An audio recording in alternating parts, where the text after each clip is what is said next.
अमित शाह बोला ना इतना मारूंगा 5 तारीख को नहीं, हम लोग 29 तारीख को ही पिटेंगे। যে আমাদের আটকাবে, যে মানুষকে ভোট দিতে দেবে না, যে মোটর বাইক নিয়ে গেলে মেরে ফেলে দেবে, কে ওরা মারবে তো কি হয়েছে?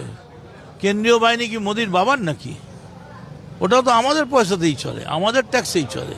তো আমার ভোট আটকালে আমি রুকবো না? ওদের হাত থেকে লাঠিটা কেড়ে নেবো। গায়ে টাচ করলে বাংলায় আগুন জ্বলে যাবে।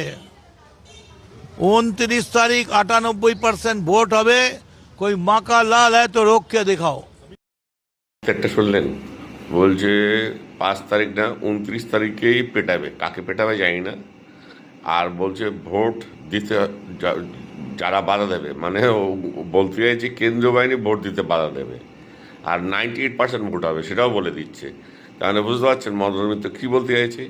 মানে ফলস ভোট দিতে যদি আটকায় তাহলে মদন মিত্র পেটাবে। কাকে পেটাবে? কেন্দ্রীয় বাহিনীকে হয়তো পেটাবার কথা বলছে।